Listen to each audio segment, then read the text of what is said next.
एक समय की बात है। भारत के एक सुनहरे गांव चमत्कारपुर में एक ऐसा कलाकार रहता था जिसे गांव वाले स्नेहपूर्वक मूर्तिकार बिंदेश कहकर पुकारते थे। बिंदेश सिर्फ एक मूर्तिकार नहीं थे, बल्कि उनकी कला में ऐसी जान थी कि जैसे हर मूर्ति में छुपा हो कोई अनकहा रहस्य, कोई जीवंत जादू। उनके हाथों से निकली हर मूर्ति गांव वालों के दिलों में मुस्कान, आश्चर्य और कभी-कभी हल्की सी हलचल भी मचा देती थी। बिंदेश की कार्यशाला गांव के बीचों बीच एक पुराने बरगद के पेड़ के पास स्थित थी। यहां दीवारों पर बचपन से ही छपे हुए पुराने चित्र और कहानियों के उद्धरण लगे रहते थे, जिन्हें देखकर ऐसा लगता कि समय भी उनके सामने झुक जाता है। कहते हैं कि बिंदेश ने अपनी कला की शुरुआत उस समय की थी जब वे महज 10 वर्ष के थे। उनके पिता, जो गांव के एक साधारण कारीगर थे, ने उन्हें मिट्टी के महत्व को समझाया था। बेटा, यह मिट्टी तुम्हारे सपनों की नींव है। इसमें वो जादू है जो किसी भी दिल को छू सकता है, उनके पिता ने कहा था। यह शब्द बिंदेश के मन में घर कर गए थे और उन्होंने ठान लिया था कि वे अपनी कला के माध्यम से लोगों के जीवन में उजाला भरेंगे। एक दिन बिंदेश ने गांव में रहस्यमयी मूर्ति महोत्सव का आयोजन करने का निश्चय किया। उन्होंने अपनी पहली मूर्ति मुस्कुराती धूप का अनावरण किया। यह मूर्ति एक विशाल हंसता हुआ सूरज था, जिसकी आंखों से सुनहरी किरणें टपकती थीं। जैसे ही मूर्ति को मुख्य चौक पर रखा गया, आसमान से हल्की हल्की रोशनी बरसने लगी। बच्चे दौड़ते फिरते उस चमक में खो गए और बूढ़े लोगों की आंखों में एक नई उमंग जगा दी। लेकिन इस रोशनी में एक गहरा रहस्य भी था। ऐसा लगता था कि हर किरण में किसी खोए हुए सपने की झलक मिल रही हो। कुछ बूढ़े लोग तो मानते थे कि यह रोशनी उनके बीते कल की याद दिलाती है, जबकि कुछ कहते थे कि इसमें भविष्य की आशा भी छुपी हुई है। अगली मूर्ति बोलता पत्थर नाम से प्रसिद्ध हुई। यह पत्थर साधारण दिखता था, लेकिन उसके अंदर छुपी थी एक अनोखी आत्मा। जब भी कोई पत्थर के पास आता, तो पत्थर ने मजेदार ढंग से बात करना शुरू कर दिया। कैसे हो मेरे दोस्त? आज सूरज ने क्या चमत्कार दिखाया? पत्थर की यह अजीब बात सुनकर गांव के लोग हंसी के फव्वारे छोड़ देते थे।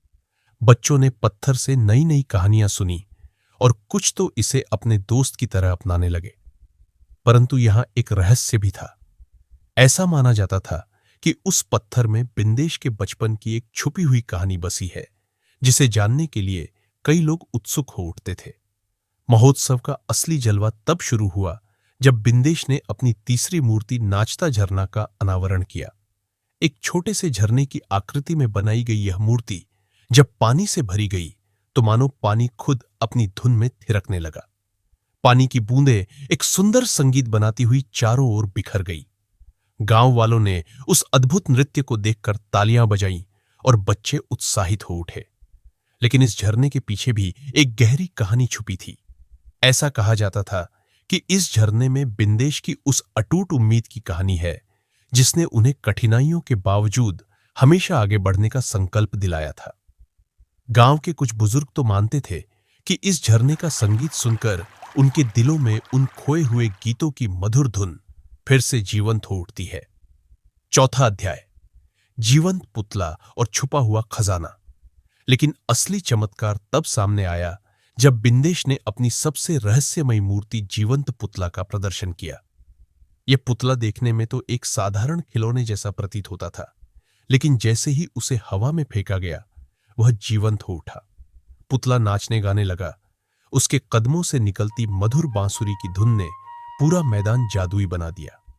लोगों ने पुतले के साथ नाचते गाते अपने दुखों को भूल जाने का वादा किया। इस पुतले के साथ एक और रहस्य जुड़ा हुआ था।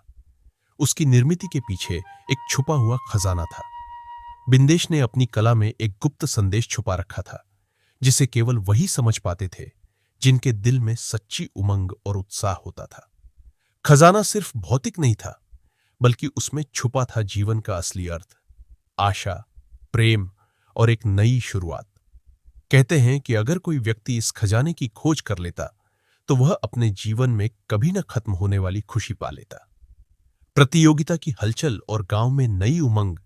महोत्सव के दिन गांव में उत्साह की लहर दौड़ गई थी।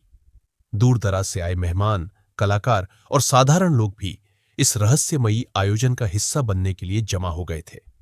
गांव के मुख्य चौक में लगे रंग बिरंगे झंडे, रोशनियां और उत्सव के रंग बिरंगे मंच ने माहौल को और भी रोमांचक बना दिया था। हर कोई उत्सुक था कि बिंदेश की अगली मूर्ति क्या नया कर दिखाएगी।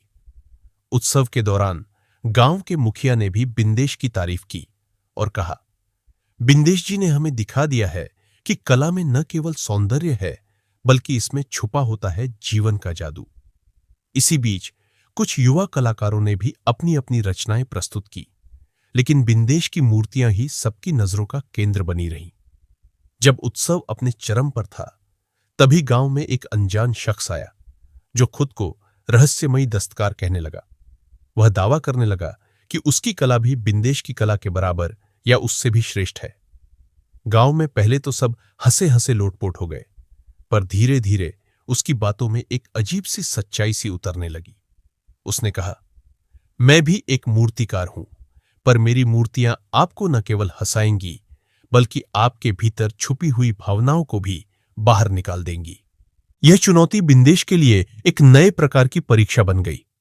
उसने तय किया कि वह भी अपने दर्शकों के सामने एक नई अनोखी मूर्ति का प्रदर्शन करेगा, जिससे साबित हो जाए कि सच्ची कला दिल से आती है। अगले कुछ दिनों तक बिंदेश ने रात दिन एक नई मूर्ति पर काम किया।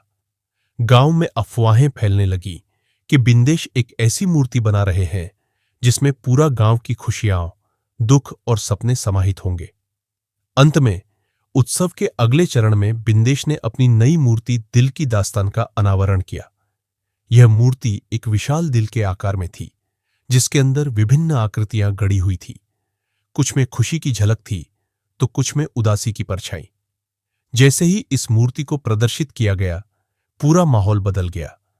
दर्शकों ने महसूस किया कि यह मूर्ति केवल एक कला का नमूना नहीं है, बल्कि इसमें छुपा हुआ संदेश जीवन के हर पहलू को समेटे हुए है। मुंह से निकली एक एक बात में ऐसा जादू था कि लोग उसकी गहराई में डूबते चले गए। मूर्ति के सामने खड़े होकर हर कोई अपने जीवन के अनेकों अनुभवों को याद करने लगा। बचपन की मासूमियत, पहली मोहब्बत की मधुरता और जीवन के संघर्षों की कठिनाई। इस मूर्ति ने गांव के प्रत्येक व्यक्ति को अपने अंदर झांकने और अपने दिल की दास्तान को समझने का अवसर दिया।